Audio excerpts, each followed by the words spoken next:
Orang sering lupa dengan ini. Kamu dulu lihat apa, sekarang lihat apa. Loh ya mesti saja dulu dan sekarang beda. Semua yang di muka bumi ini berubah dan melampau, pada akhirnya hilang. Mengaji Hening bersama Dr. Fahrudin Faiz. Mari kita simak. Ada beberapa tips menarik untuk menghadapi penderitaan, termasuk menghadapi patah hati. Versi Schopenhauer. Pelan-pelan ya kita pelajari di sisa waktu. Yang pertama, dia bilang begini, man can do what he will, but he cannot will what he will. Ini masih tentang keinginan. Jadi manusia bisa melakukan apa yang dia inginkan, tetapi dia tidak bisa menginginkan apa yang dia inginkan. Jadi kita ingin apa bisa kita wujudkan, tapi keinginan apa yang kita inginkan itu biasanya banyak pengaruh faktor-faktor dari sekeliling kita. Karena kita orang Indonesia misalnya, yang sejak kecil makan nasi, itu ya begitu waktunya makan, yang terbayang ya makan nasi, yang kita inginkan ya nasi. Ayo kamu bebas saja milih mau makan apa. Saya milih nasi saja. Itu seolah-olah kita bebas milih. Padahal itu ya karena disetir oleh lingkungan, oleh sejarah, oleh cara berpikir sekeliling kita selama ini. Jadi sederhananya apa? Jangan dikira keinginan-keinginan kita itu bebas pilihan kita. Keinginan kita itu terbatasi oleh kesejarahan hidup kita. Maka sadari ini. Jadi hidup kita itu dibatasi oleh banyak hal. Ya keluarga, kondisi geografis, situasi politik, budaya. Mungkin orang Jawa dengan orang luar Jawa cara berpikirnya beda. Dengan orang Melayu cara berpikirnya beda. Pendidikan juga begitu. Yang kuliah agama dengan yang kuliah teknik, dengan yang kuliah psikologi cara berpikirnya mesti beda. Bagi orang agama ini loh yang baik, nanti bagi orang psikologi ya enggak, yang baik ini versi psikologi, bagi yang biologi yang baik ini versi biologi. Kita itu secara enggak sadar terbatasi oleh lingkungan sekeliling kita. Maka penting kita tahu batas dan mengakui batas kita. Termasuk batas adalah pasangan kita. Jadi kita mungkin suka dengan yang seperti ini atau senang dengan yang seperti itu. Itu juga batas. Kemarin di minggu lalu diceritakan kenapa sih orang itu seleranya bisa beda-beda. Ya, dia membawa beban sejarah nenek moyangnya. Tipe-tipe ideal yang berbeda. Saya pernah baca novel cinta, tapi versi Afrika. Itu bagi mereka yang di sana justru cantik itu bukan yang kulitnya putih mulus, tapi yang kulitnya hitam dan berkilat. Itu kan beda dengan seleramu. Kalau lihat bibir kok tipis merah itu mereka jijik. Mungkin dianggap habis makan nopo gitu. Tapi mereka suka bibir yang agak tebal, yang pakem lah ya, radial loh, besar. Mereka suka yang begitu. Standarnya beda. Rambut lurus panjang tidak suka. Suka yang kriwil-kriwil, keriting kecil-kecil itu. Mereka suka. Itu bagi mereka seksi. Standarnya jauh. Kalau kamu kan kalau ditanya tiap hari yang kulitnya mulus, rambutnya panjang, sana beda. Kenapa begitu? Itu tadi. Setiap orang punya batas hidupnya sendiri yang tidak sama. Maka pengalaman patah hati juga begitu. Kenapa kita bisa patah hati? Jangan-jangan kita lupa batas. Saya ingin ini sih, tapi kan dia juga manusia, punya keinginan sendiri. Jadi kalau dia tidak menuruti keinginanku, ya wajar saja. Dia bukan ranahku. Yang aku kuasai hanya keinginanku. Baik, itu pelajaran pertama dari Schopenhauer. Jadi keinginan kita pun sebenarnya bukan sesuatu yang sama sekali bebas kita putuskan, tapi sesuatu yang ditentukan secara tidak sadar oleh sekeliling kita yang membatasi kita. Yang kedua, kembali ke situ. Yang kedua, kata beliau, life is a constant process of dying. Hidup ini sifatnya berubah dan melapuk. Dying itu tambah lama, tambah susut, tambah mati. Dan berubah.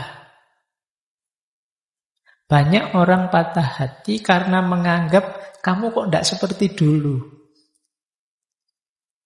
Ya segala sesuatu itu berubah.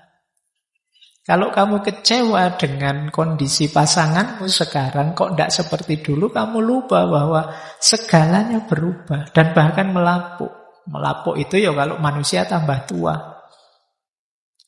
Jadi kamu dulu cantik, kamu ya mesti wae sekarang sudah tua, berubah. Orang sering lupa dengan ini. Kamu dulu lihat apa, sekarang lihat apa.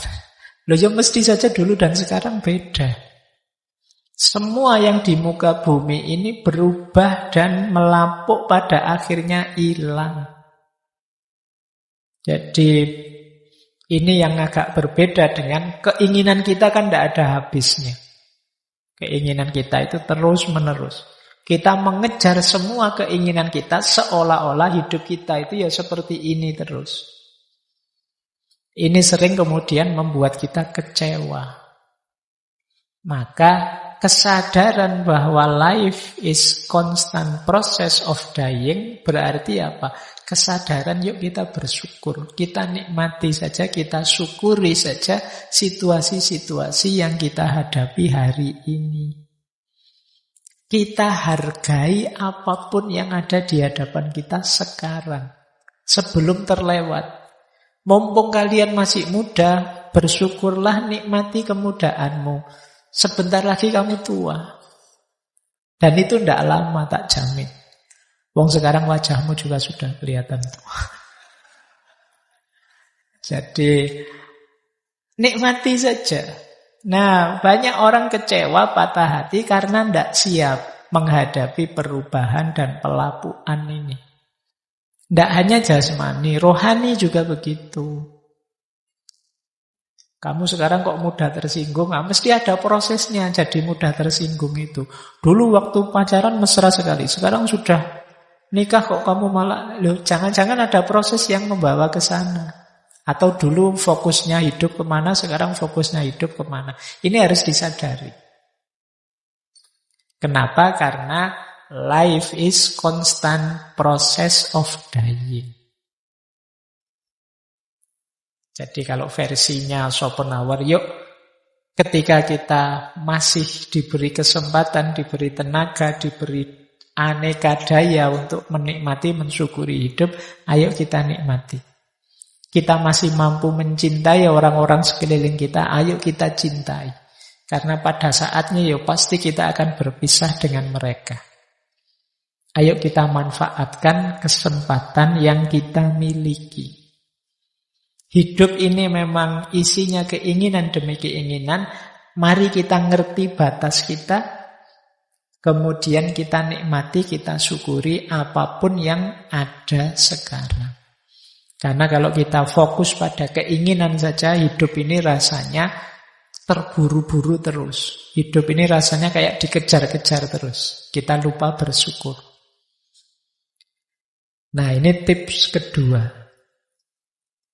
Tips yang ketiga dari Schopenhauer, mostly it is loss which teach us about the worth of things. Jadi biasanya kehilangan itu mengajarkan kita nilai dari sesuatu. Jadi rasa kecewa, patah hati, kehilangan, penderitaan itu sebenarnya sisi lainnya adalah pelajaran. Ada banyak yang bisa diambil dari sana. Jadi mari kita tidak berhenti belajar. Kadang-kadang kita lupa belajar sehingga sesuatu itu lewat begitu saja. Maka marilah pengalaman negatif apapun kita jadikan sumber kebahagiaan. Dengan cara apa? Memposisikannya sebagai hikmah, sebagai pelajaran. Begitu mengalami kepahitan apa dibaca, alhamdulillah dapat pelajaran aku sekarang. Besok tidak tak ulang lagi nyari yang kayak gitu. Nah, itu paling tidak ada pelajarannya sekarang. Jadi ini tips ketiga. Jadi biar kita tidak terpuruk. Karena biasanya kalau yang negatif kita biarkan bunyinya negatif, tidak kita maknai sebagai pelajaran dan hikmah, ya dia akan jadi beban dalam hidup kita. Tapi kalau kita ngasih labelnya bahwa ini pelajaran, maka dia akan jadi pendukung hidup kita. Antara beban dan pendukung itu kan jauh fungsinya. Sakit hati kita kalau kita maknai sebagai hikmah dan pelajaran, itu akan menguatkan hidup. Tapi kalau kita maknai sebagai kepahitan, penderitaan, dan beban, ya dia akan membebani hidup kita. Maka nasihat dari Schopenhauer ini penting kita perhatikan untuk mengambil pelajaran. Karena peristiwa-peristiwa pahit itu banyak nanti mengajarkan kita.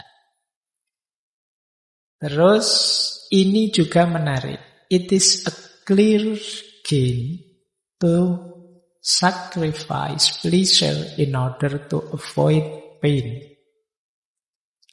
Sungguh merupakan satu capaian yang jelas ketika kita mau mengorbankan kesenangan untuk menghindari rasa sakit.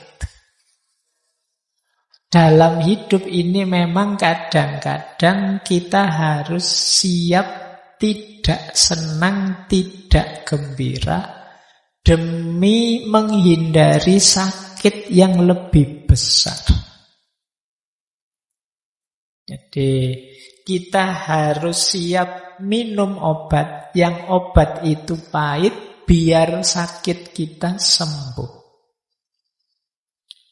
Patah hati itu mungkin pahit tapi dia menyembuhkan sesuatu dalam diri kita yang jauh lebih penting. Mungkin gara-gara patah hati sekarang aku sadar bahwa ternyata aku ini lemah, mudah ditipu, mudah dibohongi, terlalu percaya sama orang. Itu kan lahirnya kita jadi lebih kuat.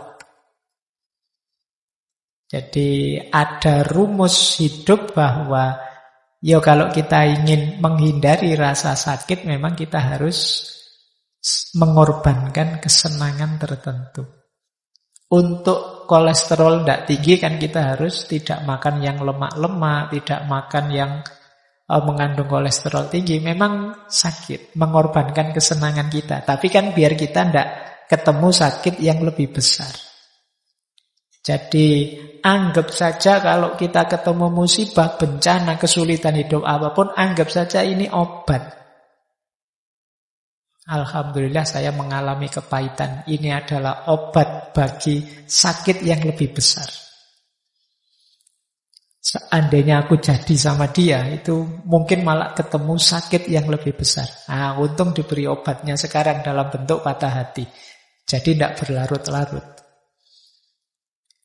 Ini tips selanjutnya dari Schopenhauer. Baik. Terus kata dia, there is no doubt that life is given us not to be enjoyed but to be overcome, to be got over. Biar patah hatimu tidak terlalu pahit, ayo filosofi hidupnya diganti. Selama ini mungkin kita menganggap hidup ini untuk senang-senang. Ayo diganti, kata Schopenhauer, hidup ini untuk ditaklukkan, untuk dimenangkan. Jadi begitu ketemu situasi apapun, termasuk situasi yang pahit, berarti ini harus aku kalahkan juga, harus aku taklukkan juga.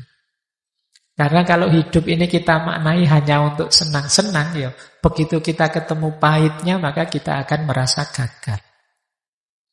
Tapi kalau kita menganggap hidup ini sesuatu untuk ditaklukkan, begitu kita ketemu pahit, maka kita anggap yang pahit ini sebagai tantangan untuk ditaklukkan. Jadi ini sudut pandang yang berbeda, maknanya bisa jauh.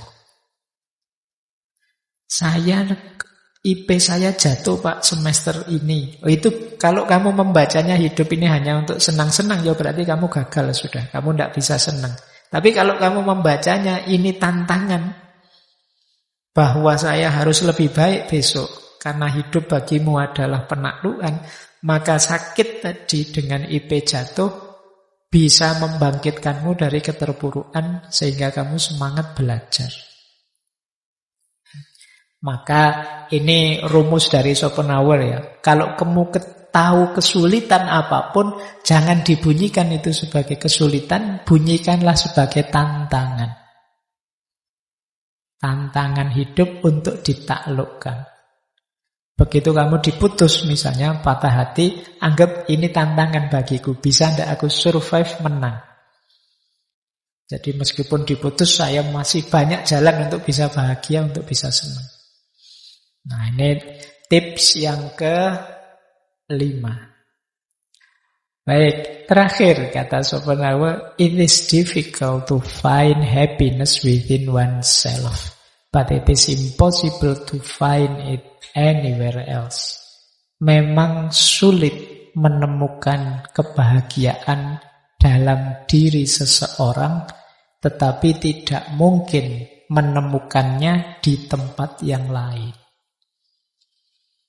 Jadi, ya memang di mana-mana, di banyak kajian, di banyak ceramah kita diingatkan bahagia itu di dalam hati kita sendiri. Ada dalam diri kita sendiri, dalam penerimaan kita terhadap apapun situasi hidup.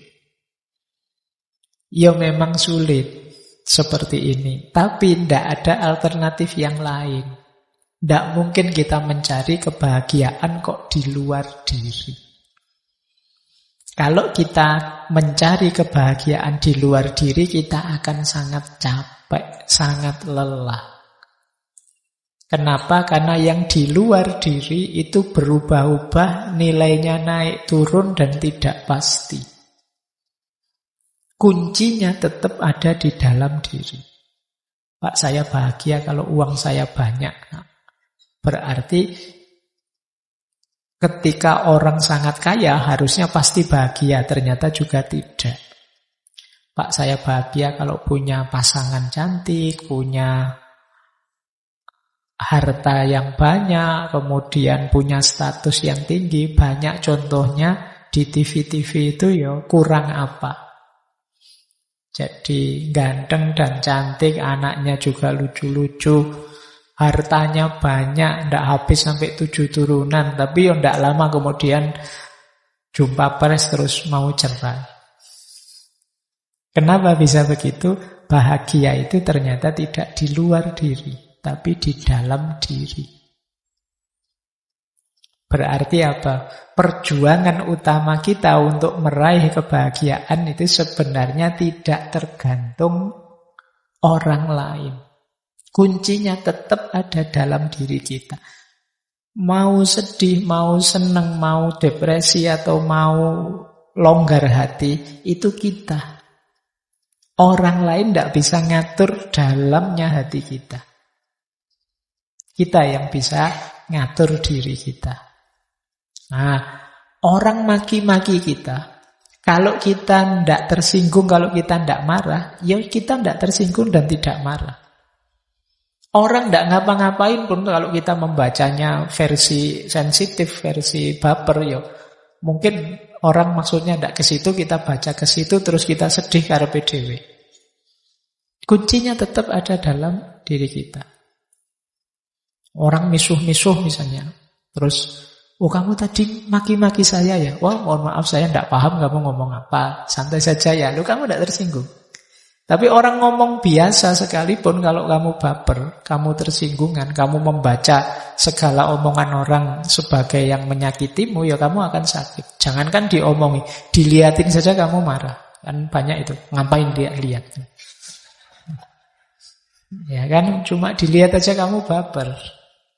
Kenapa? Yang bukan yang melihat yang tidak beres, hatimu, batinmu yang memang kurang bahagia. Jadi tidak ada orang bisa menyakiti hatimu kalau engkau tidak mengizinkannya. Jadi kuncinya bahagia memang dalam diri kita. Oke. Baik, ini tips dari Schopenhauer beberapa. Ya, pikiran-pikiran beliau masih sangat luas. Silahkan yang tertarik. Beliau dikenal alirannya pesimisme. Karena memang dasarnya hidup ini sakit, penderitaan. Dan ini strategi-strategi yang dia sampaikan untuk mengatasi penderitaan hidup. Terima kasih sudah menyimak. Semoga channel Mengaji Hening bersama Dr. Fahruddin Faiz selalu bisa memberikan ilmu, motivasi, dan kebermanfaatan. Salam sehat dan bahagia.